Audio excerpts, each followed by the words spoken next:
Good morning, children. So I'm back again with another video lesson of biology of class 6. Today we will be starting a new chapter, that is chapter 4. Okay, chapter 4, which is digestive system. Now this is the what we are studying about the different systems you have in your body. In a human being, there is digestive system, there is skeletal system, there is circulatory system. There are many other systems like respiratory system. Means all these systems are present in our body. Out of which today we will be discussing, or we will be starting with a new chapter which includes the digestive system. Okay, this is part 1. So let's begin. Okay, children, first before starting the chapter, I would talk about certain facts, okay, about human body, okay, or certain terms which are used in respect to human beings or other animals. Okay, human beings are and animals are heterotrophic. What do you mean by heterotrophic? You have learned these words previously, just it's a revision, or I am giving a recapitulation of what you have learned earlier. Okay, so human beings and animals are heterotrophic. That is, what do you mean by heterotrophic? That is, we humans and animals, we cannot make their own food. Make their own food means not going into the kitchen and preparing the food. That is different. Make their own food means we take the source of food is from other means organisms. Okay, they're not that our body is capable of. For example, plants, they are known as autotrophic. Why they are known as autotrophic? Because they don't need other animals to prepare their food, or they don't eat other animals or other plants to this one as food. But human beings, they are heterotrophic, means they eat other organisms to meet their needs. They don't have the capacity like plants have, that is, they don't have chlorophyll and they use sunlight and all these things, and they can prepare their own food. No. So that's why human beings and animals are heterotrophic. Okay, nutrients means what? There are in the food which we eat, there are several components of food. Okay, like carbohydrates, proteins, fats, minerals and vitamins. These are mainly the nutrients which are present in our food, and we require these nutrients for so that our body remains in a proper state. All the nutrients are required for our body to survive. Okay, now water and roughage, though they are coming under the components of food, but water and roughage are not a type of nutrients. Okay, they are required for our body. They are very important. Okay, water, our body 70% is made up of water. Okay, so water and roughage is very important. You know the meaning of roughage, that is for example, if you're eating the plants, okay, the plants, the cellulose part is the roughage part. Okay, it actually retains water, it holds water, and thus helps in easy bowel movement. Okay, these things you have read in class 5, I know. So water and roughage also play a very important role in our body. Okay, now holozoic nutrition is again another term which is most probably is a new term for you. Now what do you mean by holozoic nutrition? It means the kind of nutrition in which the organisms feed on solid food and utilizes it. Now solid food means whenever we are having solid food, then our nutrition is holozoic. Now most of the human beings as well as animals are most of the animals are holozoic. Why? Because they consume solid food and utilize it. How they utilize it? First, it will go under 5 steps. What are the 5 steps? Ingestion, that is taking in the food, then digesting it, then absorbing it, then the cells will be utilizing it, and then the extra unused part will be ejected from our body as this feces. Okay, feces means the stool which we pass out in the morning. Okay, that is these 5 steps are the parts of holozoic nutrition. What is actually holozoic nutrition?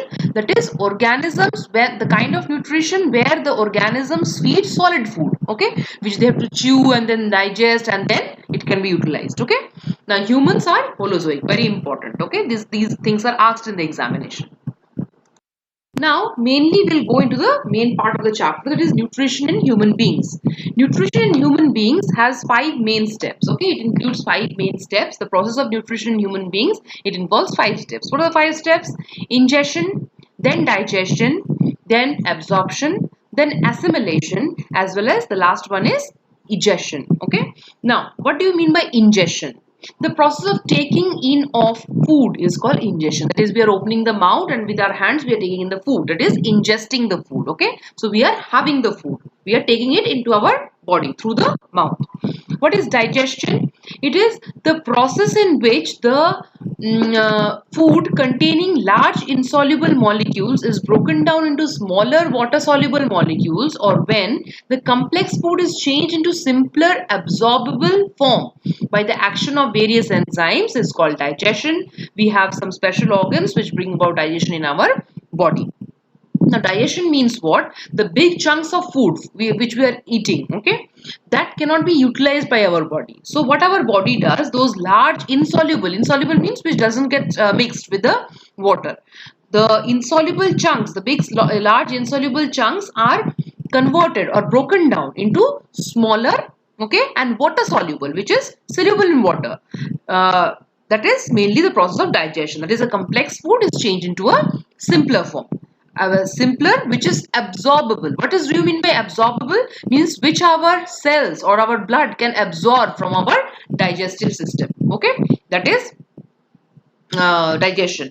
Now comes the next step, which is absorption. What do you mean by absorption? The absorbed food, when passes through the intestinal wall and further into the bloodstream, then this step is called absorption. What do you mean by absorption? Now you have seen in your book, one diagram is there in page number 49. The whole digestive system is given there. Okay, that is from mouth up to the anus. Okay, now when our food is taken in, it is through the mouth, that is ingestion is done. Now digestion is done in various parts of our body. Okay, that is in the mouth also some part of the digestion is done, then in the stomach, then in the intestine. Okay, these are the organs of digestion. Now after our food is broken down from an insoluble large chunk or insoluble part to a soluble part which can be absorbed, what is done now? That food is there in the intestine, the digested food, but the digested food has all the nutrients. Now that nutrients, if they are not absorbed from our digestive system, what will happen? It will pass out from our body. So what is done from this intestine, the blood absorbs the food. Okay, the food which is in soluble form now, which is in smaller chunks now. Okay, it is absorbed. That is the process of absorption. Now after the process of absorption, what is, and who absorbs the food, digested food? Always the blood. Okay, absorbs the digested food. Now comes the process of assimilation. What do you mean by assimilation? Now after the blood has absorbed it, blood carries the absorbed food to all the parts of the body. And all the parts of the body means mainly the cells. The process in which the absorbed food is taken in by the body cells and used for energy, growth and repair is called assimilation. Now remember children, absorption and assimilation are two different processes. In case of absorption, the food is absorbed from our digestive tube into the blood. Now after the blood has absorbed, now if it remains only in the blood, will it be used by our body? No.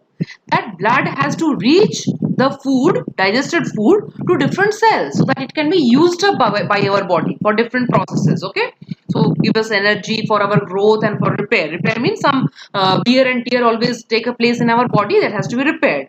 So everything depends upon this assimilation. Absorption is done by the blood, and this blood takes the food, digested food, to the cells for using it up. So the using up of digested food is assimilation. Okay, the part of the absorbed food is also stored for future use. Now remember that when our food is absorbed by the blood, then it is taken to different body cells so that our body cells can use it. Not that all the, for example, 100% of the food which is absorbed, not that all the 100% is used by the body cells to give us energy for growth and repair. Some part of it is kept stored in our body. For example, you always talk about fat. Okay, now fats are stored in our just below the skin. Now what is the use of this fat? This fat helps us giving insulation. Insulation means it protects the body when it is very cold outside. So it protects our body from this outside cold. It doesn't let the cold enter our body.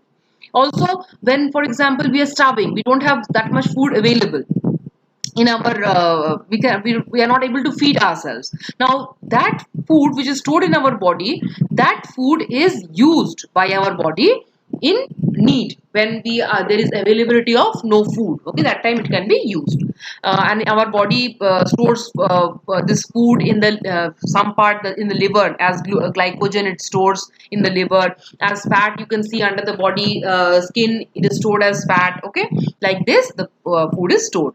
Last one comes the digestion. Now what is digestion?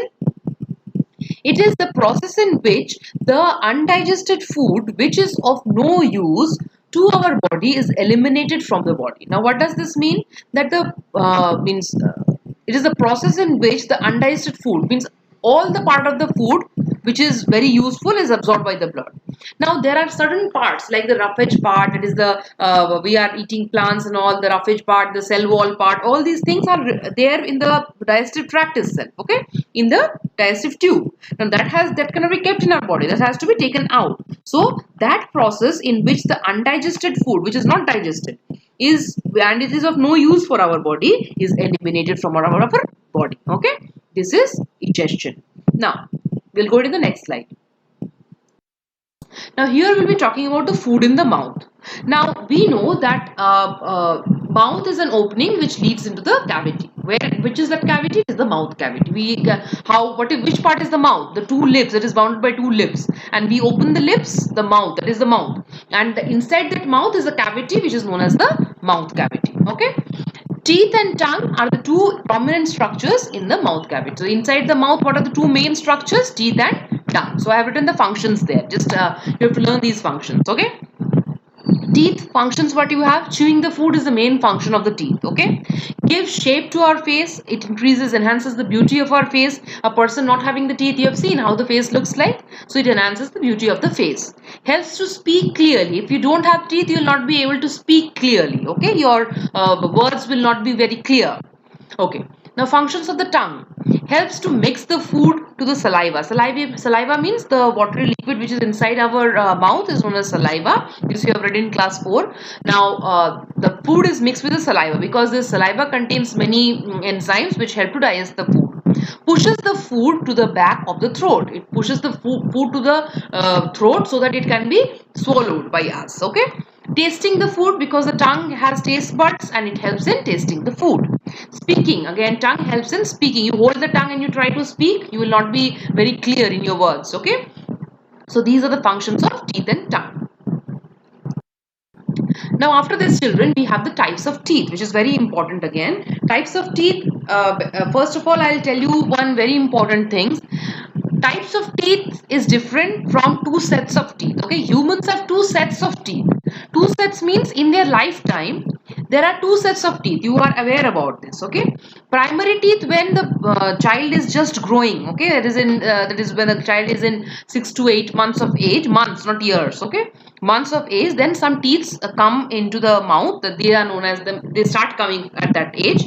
That is the primary teeth. Okay, and these teeth are they are not permanent. They will ultimately fall off and will be replaced by permanent teeth. Okay, so primary teeth are the first teeth which come into our mouth or in the which grow or which appear in our mouth cavity, and permanent teeth are later. They come later. When those permanent teeth come? When these primary teeth one by one they fall. Okay, and they fall from the age of 3 to 12, they start falling. Okay, and when one by one the teeth are falling, the primary teeth are falling, then the primary teeth are replaced by the permanent teeth. These primary teeth are also known as milk teeth. Okay, because when the baby is very small, then these teeth arise. That's why they are also known as milk teeth or baby teeth or deciduous teeth. Okay, these are different names given to primary teeth. Now I have also written a difference between them. Now remember, primary teeth are two sets of teeth. Okay, they are not the types of teeth. Types of teeth, we'll deal with that later. There are two sets of teeth. Primary teeth 20 in number only. They are not very many, 20 in number, and permanent teeth are 32 in number. Primary teeth or the milk teeth, they start appearing at the age of 6 to 8 months. Okay, and permanent teeth appear after the primary teeth start falling. That is, when do these primary teeth or milk teeth fall? Between the age 3 to 12. Okay, and primary teeth are smaller in dimension or smaller in size, whereas the permanent teeth are larger in size. And permanent teeth remain up to your old age, okay, until and unless you become very old and your teeth are falling down, there is different, but permanent teeth remains for a longer time. So we should take care of the teeth in our mouth. Now we'll come to the different and what do these teeth help in? Biting, tearing and reducing the food into smaller pieces. For example, you're taking chapati. You take a small part of the chapati and you will swallow it. No. What you will do? You will tear it first, then you will chew it nicely, grind it into smaller bits and then you will swallow it, isn't it? So teeth are very important. Now 4 types of teeth are there in man. I repeat, 4 types of teeth are there in man.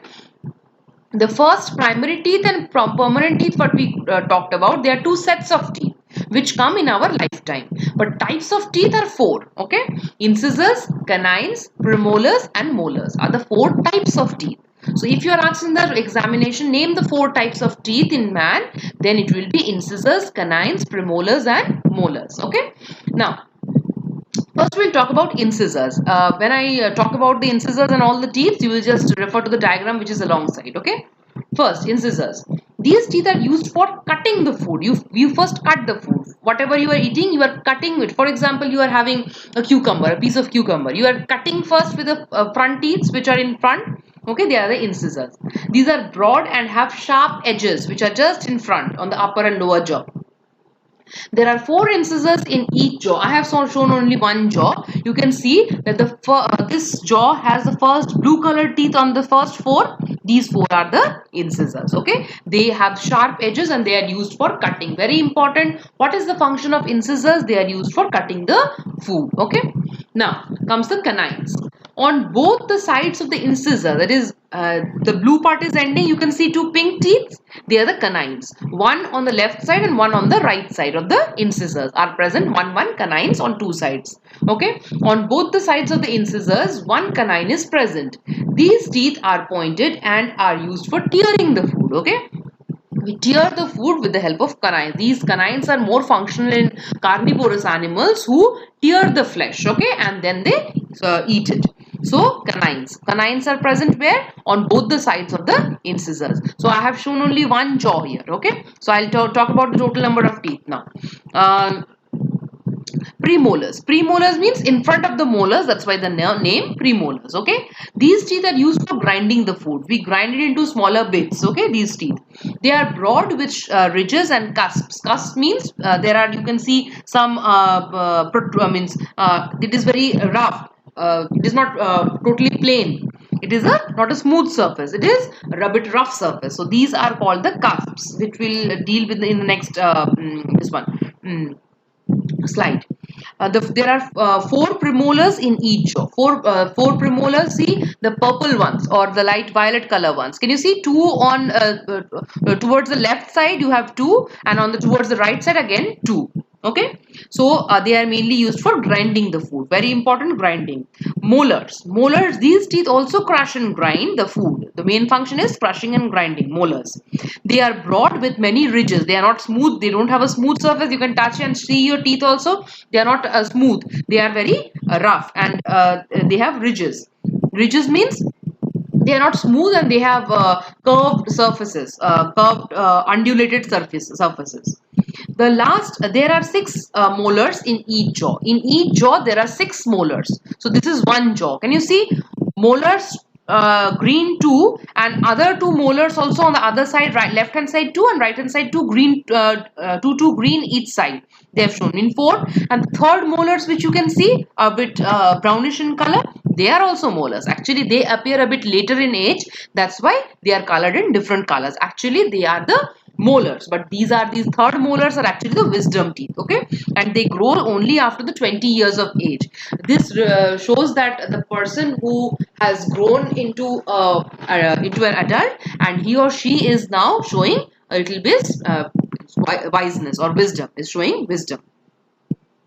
Now total we'll be seeing that how many teeth are coming. So see here in one jaw they are showing. I'll be calculating the 2 jaws. Okay, I'll be calculating the 2 jaws and we will be seeing that how many teeth are there in each jaw. Okay, then we'll be able to understand that total 32 number of teeth it's coming or not. Okay, so let us start. Let us see now. First we have what? Incisors. Now how many incisors are there in this jaw? This is one jaw. Okay, so how many incisors are there? 4. So if 4 in one jaw, then the other 4 in the upper jaw, other jaw, there are 2 jaws. So 4 plus 4, that is equal to 8. Okay. Now we have canines. Now canines, 2 in each jaw. Okay. We can see 2 pink. This is one jaw. 2 in each jaw. So 2 plus the other jaw also has 2. So it's equal to 4. So 4 canines.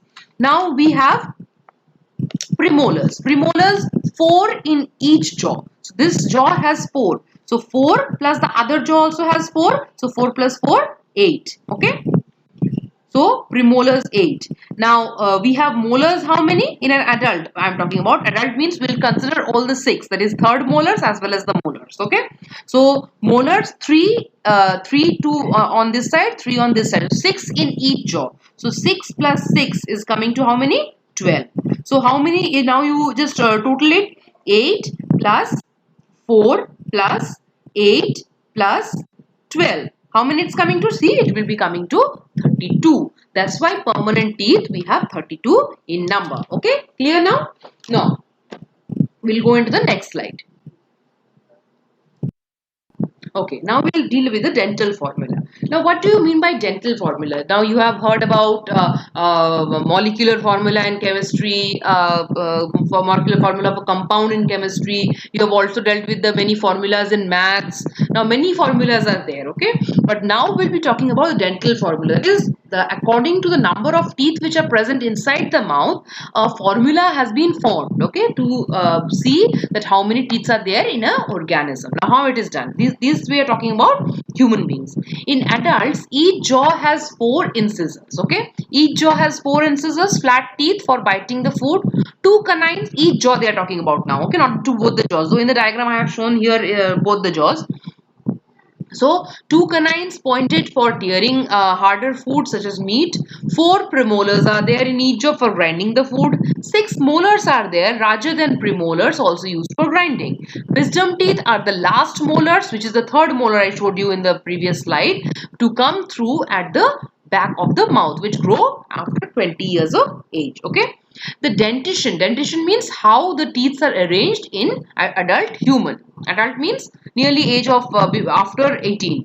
So dentition of adult in humans is described in dental formula using the key letters. Now what are the key letters? First see the key letters. See, it's written ICPM. Can you see? So I represents incisors, C represents canines, P represents premolars, and M represents the molars. Now you can see here written 2 near just I, you can see a superscript written 2 and a subscript written 2. Superscript means which is written above I, and subscript means which is written on the right hand side below I. So 2 and 2 it's written. Now see the diagram. Similarly, canine is written 1 1. Premolar is written 2 2, and molar is written 3 3. Now see the diagram, children. See, can you see in this diagram I have drawn a line in between. Now what they do actually, this a superscript 2 represents the upper jaw on one side, and the 2 represents the lower jaw on one side. Just take to 1/2. Okay, 1/2 of the diagram which you see in the slide. Don't see the other. See the left hand side only. Okay, don't see the right hand side. See the left hand side. Okay. Now if I is written 2, see 2 incisors are there on the left hand side of the drawing which I have drawn in between. So 2 incisors on the upper jaw, and the subscript is 2 incisors on the lower jaw. Similarly, canines, 1 canine on the upper jaw, 1 canine in the lower jaw. If I take only the left half, okay, I am taking only 1/2. Now come to the premolars. See, 2 premolars on the upper jaw, 2 premolars on the lower jaw. Similarly, molars, 3 molars in the upper jaw, 3 molars in the lower jaw. So if I double it, then we get the total number of tooth. Okay, that's why what this dental formula is, they take only half of the 2 jaws, that is only the left or only the right. So I have taken only the left side and I have shown you the dental formula. So I have, that's why, drawn a straight line, because you have to demarcate the half of the jaw totally in between. That's why they have taken on the left half. And this is a very, very important question, children, from the examination point of view, as it is written in the book like that. For you who might be asked, give the dental formula of adult humans, okay, or write the dentition of adult humans. So you have to write like this: I 2 as superscripts, 2 as a subscript. Similarly, C 1 1. P22, M33. So you have to write this dental formula, and also you have to write the key which is given there. I represents incisors, C represents canines, P represents the premolars, and M represents the molars. Okay. So this is how we see the dental formula. That is half of both the jaws. That is upper jaw also half I have taken, lower jaw also half I have taken. Okay. Okay, now we will be talking about the shapes of the 4 types of human teeth. Okay, now here in this slide you can see there are 4 types of teeth which you can see: the incisors, the canines, the molars, and the premolars. Okay, so the shapes of each and every teeth are given very nicely. Now, first we'll see the incisors. They are a bit sharp teeth used for cutting the teeth, and there are 4 in the this one. First, in the each jaw there are 4, and you can see only the upper part which is above that is white colored part, which we can see on the outer surface of our mouth. That is a crown part. The middle part between that gum and the root is the neck, as well as the last part, that is the which is embedded in the gum. It's known as the root. Okay, so the molars also you can see that it is also shown that is the crown, neck, and root of each and every teeth is there. Different teeth look differently. Now the root, just I have to tell that in case of molars you can see there are 3 prongs which are shown in the case of molar. Okay, 3 prongs. That is the root part has 3 protrusions which are coming out. That is called the prongs. Okay, but in case of premolar, incisor, and canine, there are only one each, which is embedded in the gum. Now this is the main thing which they want to tell about this part. And apart from this, the shapes of the teeth mainly is you can see that the premolars and the molars, the surface of the teeth is not smooth, isn't it? They have a cusp, or they have ridges, that is it is going down and is coming up like that. Now because of this structure which has ridges and furrows, the molar and the premolar, they can grind the food very easily. Okay, that is the main utility of the this type of teeth. Okay, so these are the 4 shapes, and this is a very important from the examination point of view. The diagrams are very important. Okay, now children, this is all for today, but before ending I'll be just telling the fact file. Okay, tooth enamel is the hardest substance in the body, and it is made up of crystals of calcium hydroxide phosphate. Okay, calcium hydroxide is there, phosphate is there in the tooth, and that's why it is very hardest. And also protein keratin is there. Keratin is a protein which is present also in our hairs and nails. Okay, now the broad surface which you can see that because of which the teeth are looking uneven, they are called the cusps for crushing and grinding. A molar and has 3 prongs. Prongs means the lower part which is forming the root. Okay, 3 prongs in case of molar. You can see 3 prongs coming out, but in case of premolar, incisor, and canines, you can see only one each, which is embedded in the tooth. They are calling that one as the prongs. Okay. Now digestion of food, you know, it begins in the teeth. Therefore we must take care of your teeth. You should brush your teeth in the morning as well as before going to sleep. Okay, taking care, you should take care of them. Although tooth enamel it is hardest, but then also it is very prone to decay, and it gets eroded very easily by the acid produced in the mouth. Now how those acids are produced? Because of the breakdown of the food, some acids are produced in the mouth, which, and also due to some eating some sticky food. Nowadays children always eat those burgers, chocolates, and those jelly like food which are very sticky. They cling to the mouth and they decay the tooth. So you should prevent eating those. Eat as much as less possible. Okay, so you too should take care of your teeth. Now children, this is the end of this video lesson. I'll be back with another video lesson very soon. You go through this video lesson properly, and before in this week I'll be uploading one more video lesson on digestive system. Okay children, thank you.